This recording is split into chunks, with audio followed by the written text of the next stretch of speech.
Now on BBC Radio 4, Michael Cousteau pays a final visit to the Egyptian city of the sharp-nosed fish, known to the Romans as Oxyrhynchus. Today he unearths new treasures in the city's 2,000-year-old rubbish dumps. Maybe history is happenstance. Perhaps our pictures of the past are governed by the randomness of what remains. In Pompeii we have the walls and the houses and graffiti on the walls, and we don't know very much about the people there. In Oxyrhynchus we know so much about the people, but unfortunately we don't have very much of the archaeological remains. Cornelia Roma, historian of the ancient world, reminds us of the accidents, the chance survivals that shape history's transmission. This series grew out of the waste paper, which in the glory days of the Roman Empire piled up on the rubbish dumps of the remote Egyptian town of Oxyrhynchus, or the city of the sharp-nosed fish, named after the local sacred sharp-nosed pike. It was settled by the Greeks after Alexander the Great conquered Egypt, and it later became part of the Roman Empire. The city was run by Roman bureaucrats speaking classical Greek, and the reason we know so much about Oxyrhynchus is thanks to a stash of papyrus, the ancient form of paper, which was discovered, preserved by the dry heat of the desert, buried in the city's rubbish tips. These papyri were unearthed over 100 years ago by two British archaeologists, Alfred Hunt and Bernard Grenfell, and sent back to Oxford.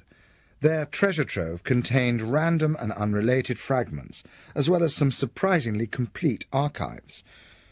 From the trivial to the timeless, they provide an emblem of a whole society, stories and characters which enthrall historians, like Dominic Rathbone of King's College, London. From Oxyrhynchus we have these archives of documents belonging to Lucius Pompeius, a veteran from the Roman army. He had a daughter called Herenia, who went to live in the Fayum area of Egypt. And we have one letter from her to him, which is dated AD 64, which reads as follows: Thaubas, to her father Pompeius, many greetings, and then she crossed out many. You would do well, on receipt of my letter, to come immediately on account of the death of your unfortunate daughter Herenia, after coming safely through a premature birth on the 6th of October. She gave birth to an 8-month boy, dead, and she lived on for 4 days, and after that died, and was properly prepared for funeral by us and her husband, and was placed at Alabanthus, so that if you come and wish to, you can see her. Best wishes from Alexandros and the children. In public terms, what had begun in 5th century BC Athens as a great participatory democracy, at least for free-born males, has dwindled in this later imperial outpost into a social structure we may find more familiar: private lives, bureaucratic administration, and monarchical rule. Whatever else of the Greek legacy may have faded, the Greek language remained the cement that bound this entire society together, from butcher boy to bureaucrat. Papyrologist Peter Parsons has been studying the Oxyrhynchus documents for 25 years. There's the bureaucratic archive. These are the records of the state, and the whole Egyptian administration in its pyramidal form, totally hierarchic, depends on the collection of information, which then goes up the pyramid from local level to the government in Alexandria. So without records of population and sales and land, even donkeys' sales have to be registered, let's say, nothing is possible. This is the foundation of taxation also, knowing who owns what. This obsessive documentation by the Roman state of personal and domestic events underpins our glimpses of individual lives. One bundle of texts could contain the topography of a single neighbourhood and list details of the wealth, marriages and inheritance of its inhabitants. And occasionally, a rare collection of documents allows us a poignant insight into the domestic lives of families in Oxyrhynchus 2,000 years ago. In the papyri we hear of an enormous range of craftsmen and professions in Oxyrhynchus, among whom the weavers are perhaps the best known. But there are all kinds of others: shoemakers, stonemasons, doctors, all shopkeepers of all kinds. We're dealing with what might be called a consumer city. It lives off the rents, the income from the countryside around it, and those who get the rent spend the money on buying shoes, textiles, having people carve statues for them, and so on.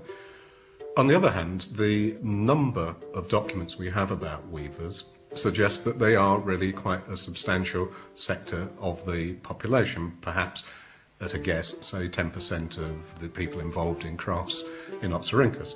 We have a lot of documents that all date to the mid-1st century AD and represent the dumping of documents from an area where there are a number of families who were weavers, in other words, a sort of weaver's quarter. Weavers registered by Tryphon, son of Didymus, himself aged 65. Didymus, his son, weaver, aged 35. Dionysius, his brother, weaver, aged 33. Tryphon, son of Dionysius, aged 4. Theonis, his brother, aged 1. Theonis, son of Tryphon, aged 22. Tryphon, the weaver, in the year 13 AD, submitting the declaration of the members of his household, weavers to a man. Tryphon has clearly gained the interest, and indeed the empathy, of Peter Parsons, for a series of events which might be titled The Troubles of Tryphon, or Tryphon, depending on how you interpret the Greek pronunciation. Everybody seems to do it differently. We all had difficult lives, and a way one satisfaction of looking at antiquity is to find that people had lives even more difficult, though not necessarily for the same reasons.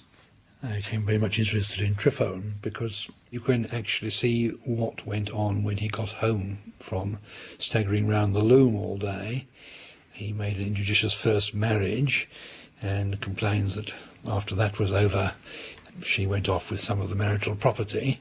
And in 37 AD, while the Emperor Caligula is enjoying the first year of his rule in faraway Rome, Tryphon, the humble weaver of Oxyrhynchus, invokes the rule of law in his dispute with his former wife.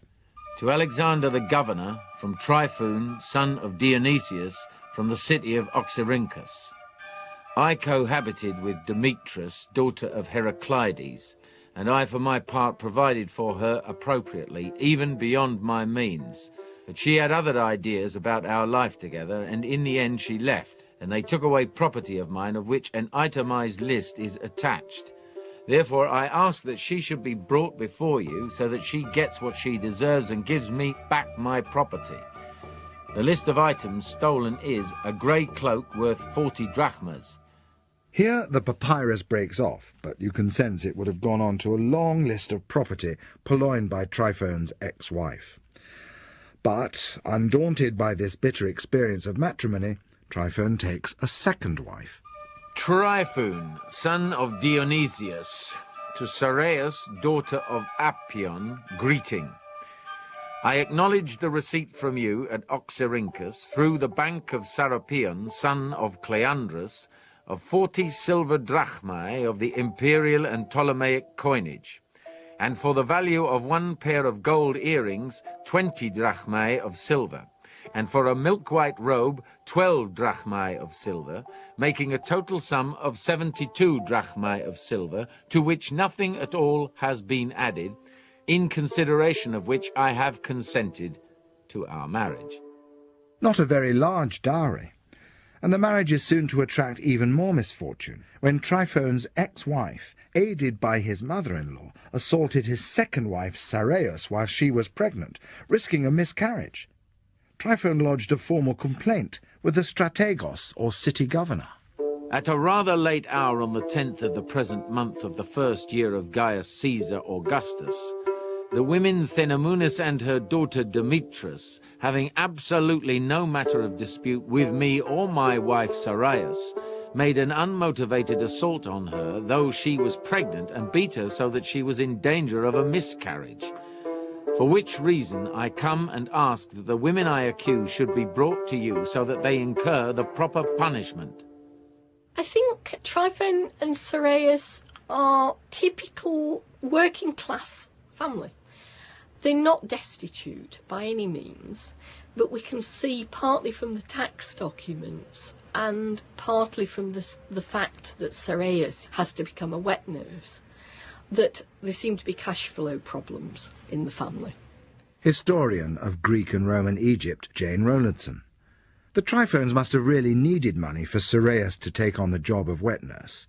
In Roman times, this was an especially undesirable form of employment. Some of the people who became wet nurses were actually slaves and therefore had no choice in the matter. But others would be, like Soraeus, free women, wives. And there were quite strict restrictions on the sexual activity within that period because, of course, it was undesirable for the milk to dry up or for them to get pregnant. Unwanted babies in ancient Roman times were often left to die of exposure. One such foundling was farmed out to Soraeus, who nursed it alongside her own baby. But once again, the Tryphons found themselves in big trouble. To them it was commonplace. Somebody might pick up an unwanted baby which had been chucked onto the city dump and then rear this child, and the expenses of bringing up the child were compensated by treating the child as a slave. In this case, the child was put out to Tryphone's wife as the wet nurse. At some stage, one of the two children died. The Tryphones maintained that their own son was still alive, and it was the imported baby that died. The baby's owner naturally maintained the reverse and burst in, trying to take away what the Tryphones said was their own son, and this comes to court. In best courtroom drama style, the lawyer representing the man who was paying Soraeus to wet nurse the baby sets out a damning indictment. Persaurus, for whom I speak, in the 7th year of Tiberius Claudius Caesar our Lord, picked up from a rubbish dump a male infant named Heraclus, to be reared as a slave. He entrusted it to the defendant as wet nurse. The nursing contract here was made as for a son of Persaurus. For the first year, she took her wages as nurse. Came the due date in the 2nd year, and she took them again. But as the child was being starved to skin and bone, Persaurus took it away. After this, she found an opportunity to burst into the house of my client and carried off the slave child, and she claims to have taken the child as being freeborn and her own. The governor decided in favour of Tryphon, but more troubles lay ahead. He found he had a cataract, a disaster for a weaver, but common in the dusty Egyptian climate. However, the Tryphon family archive shows that he lived to the then ripe old age of 65. He might have found it comforting to know that his courage and spirit would inspire sympathy and admiration in Oxford 2,000 years later. Like most of us, he seems ready to have had a hard life for a crust, and perhaps more in the way of accidental damage, bad choices, mixing with difficult people than most of us would like to have. So on the whole, I see him as a solid worker and family man who nonetheless had rather less than the luck that he would have deserved on this basis. Call me bourgeois if you wish. Perhaps the Tryphon archive is unusual in its amount of misfortune and bad luck, but it's typical in another way. The papyri are long on marriage, separation and divorce, but short on love letters. This may be because mail in the city was open to many prying eyes, often written out by a scribe and delivered by a letter carrier. So there are plenty of letters of family greetings and almost no passionate avowals of love. Callichyrus to Euphrosyne, his sister. Greetings. Please, sister, if you want to do me a favour, inquire what my wife Alais is doing. Even if I had not written to you, you ought of your own accord to have written to me, as I am your brother. Not that I care about her, but all that I possess is under her control, and the fact that she doesn't write to me, from that I have a presentiment of trouble about her. Salute Theusus, my sister, and tell her if she needs anything here to write to me. I pray for your health. Still, the few love letters there are reveal some startling details about marriage customs in the city of the sharp-nosed fish. In Roman Egypt, within the family, people married their sisters and their brothers. And as far as we can tell, I think, from the texts, the nuclear family existed up to a point as a unit. But people also lived in very close proximity, not only to their brothers, and other siblings, but also to cousins, aunts, uncles, and so on. And I think possibly why they didn't regard marrying a full brother or sister as unacceptable or odd is that to them the difference maybe between a brother and a cousin or a second cousin is not that great, because the brother, the second cousin and the third cousin twice removed might all be living in the same building or virtually next door. Serenus to his beloved sister Isidora, many greetings. Before all else, I pray for your health. I assure you that ever since you left me I have been in mourning, weeping by night and lamenting by day. Since we bathed together on October the 9th, I neither bathed nor anointed myself until November the 8th. You sent me letters which would have shaken a stone. So much did your words move me. Instantly I answered you and gave the letter sealed to the messenger. Egyptologist Dominic Montserrat has also found clues to the sexual behaviour of the people of Oxyrhynchus. One of the most vivid documents to shed some light on sexual life is a divorce petition where a woman, we don't know her name, is talking about the breakdown of her marriage, and her husband treated her abusively in all kinds of ways, stealing her property and beating her up. It's a very disturbing document. He locked up his own slaves and mine and those of my foster children and the steward and his son for 7 whole days in his cellar. He abused his slaves and my slave Zoe and half killed them with blows. He stripped my foster daughters completely naked, which the laws do not allow, and applied fire to them. He said to my said foster children, "Give me everything she has." And they said, "She has nothing from us." He said to the slaves as they were being flogged, "What has she lifted from my house?" So they said, though under torture, "She has not lifted anything of yours. All your property is safe." And he kept on saying, "A month from now, I'll get myself a whore." God knows that this is true.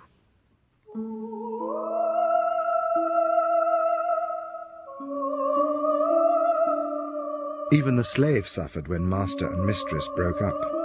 Marriage contracts have clauses in which the husband undertakes not to sleep with other men, and other texts underline the view of women as objects to be inseminated. This may have been the underbelly of Oxyrhynchus society, but its external display, particularly among the elite, was all grace and culture. Poetry played a key role in the self-celebration of this class, and as a pillar of Greco-Roman society, you made sure that you kept a large library, well stocked with family, household and mercantile documents, as well as the gems of Greek literature. Your private collection of family papers may be resting side by side with your private collection of the Greek classics.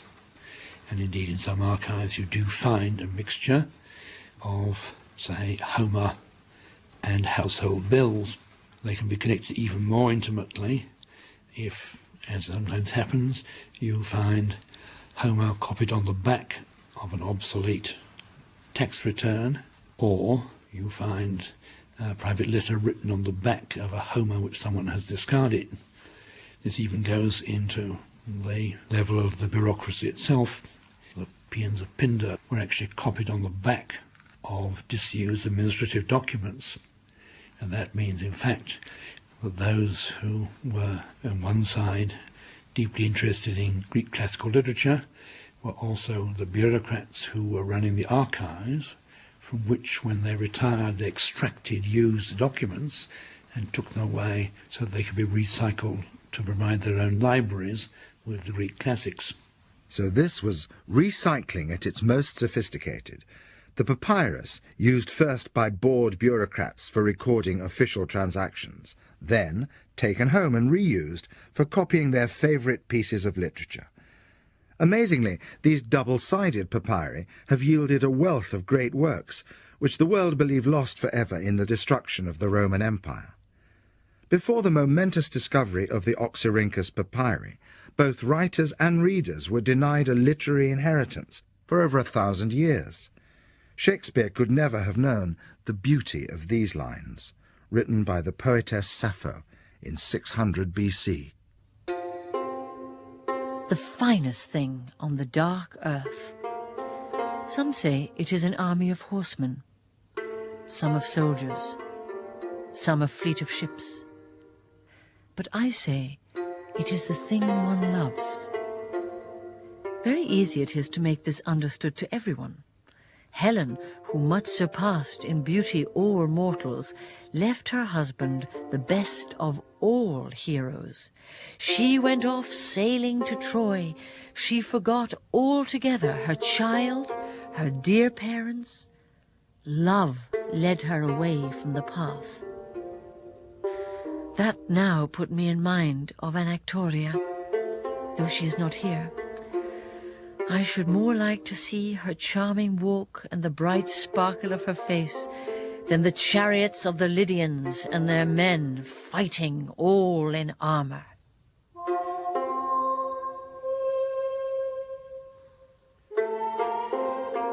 Grenfell and Hunt must have been pleased to find that moment of passion among the piles of papyri. Thanks to the recycling mania of the bureaucrats of the city of the sharp-nosed fish, the Greek poet Pindar's ancient heroic praise songs also surfaced from the papyrus sea. Tuder, pantechnois, harphaistu palamais, kaathanas, tis horuthmos aphainator, calcioi men toikoi. By the all-skilful hands of Hephaestus and Athena, what was that shape that showed itself? Bronze the walls and bronze the pillars stood beneath, and on the pediment 6 golden sirens sang. But the sons of Cronus opened the earth with a thunderbolt and hid that holiest of works, amazed at their sweet voice for strangers who came wasted away, far from children and wives, on that honey-minded song, suspending their soul. This is the piece of Pindar, which is about the various temples of Delphi, beginning with the one which was made out of feathers and beeswax and was carried off by a great wind to the nations beyond the north. And then we go on to talk about the temple which followed, the temple which had the golden sirens, whose voice was so sweet that those who came to see them forgot about their homes and stayed there and died miserably of starvation. The papyri also tell us that novels of late Greek antiquity were favourite reading matter in Oxyrhynchus. When they went to their theatre, which had the largest stage in Roman North Africa, they fell about at the comedies of Greek playwrights like Menander. These plays were the precursors of our modern sitcoms, with their grouchy old men and violent viragos, their trials of true love and its happy endings. One of the most evocative discoveries at Oxyrhynchus was the only surviving fragment of a satyr play by Sophocles, the Ichnutai, or Trackers. Satyr plays with their phallus-sporting, hairy, goat-legged, half-human, half-animal characters were the raucous release with which the classical Greek playwrights rounded off their tragic trilogies. Time and good taste have consigned most of them to oblivion, skewing our picture of Greek drama towards high art. So, without this fragment of the Ichnutai, our picture of Sophocles would be one of unrelieved seriousness and gravity. The modern poet, playwright and classicist Tony Harrison was gripped by the Sophocles fragment. The thing about a fragment is that in the spaces your own imagination can flower, but you're working in a strange symbiotic partnership with the past, and the past that's survived by a kind of minor miracle in a rubbish heap. Harrison mastered the metre Sophocles used, which helped him to guess at the missing words in the gaps. And then he was drawn into something more. A new play, The Trackers of Oxyrhynchus, incorporating the Sophoclean fragments, began to burgeon. Man not immortal, it's hard to believe. Someone could have had the nerve to thieve the cattle of the sun god out of their byre. I'm as furious as the Furies in the Oresteia! I make the fragments of Sophocles, I suppose, follow the way of my own obsessions about the destructive differences between high and low art and the divisions of class and culture. When Harrison's play had its world premiere at the ancient Greek stadium of Delphi, its only scenery was a set of hugely magnified papyrus fragments, through whose holes characters made their entrances. And after the performance, he made a pilgrimage to the site of Oxyrhynchus. There he conducted his own version of the burying of texts.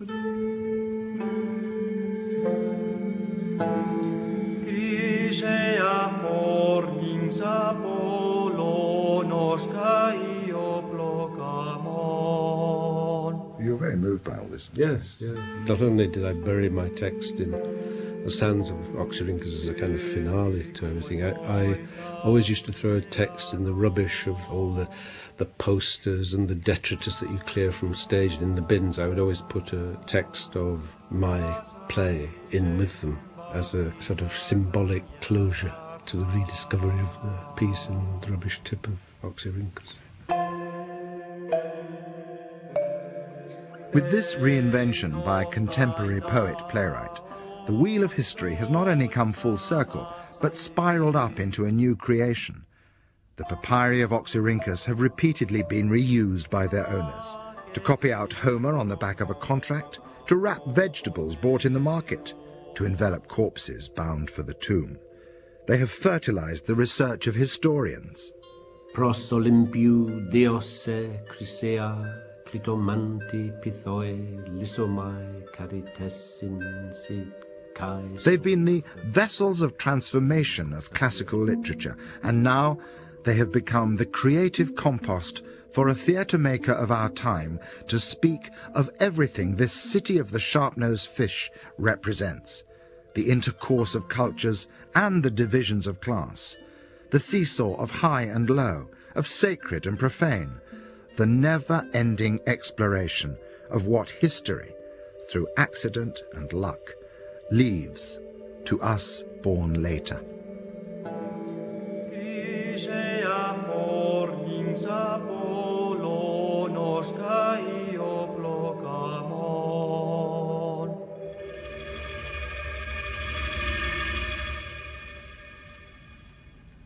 The City of the Sharp-Nosed Fish was presented by Michael Cousteau, and the readers were Larry Lamb, Michael Percival Maxwell and Fiona Shaw. The series consultant was Peter Parsons, Regius Professor of Greek at Oxford University, and the producer was Amanda Hargreaves. And you can find out more about the city on our website at www.bbc.co.uk/Radio4.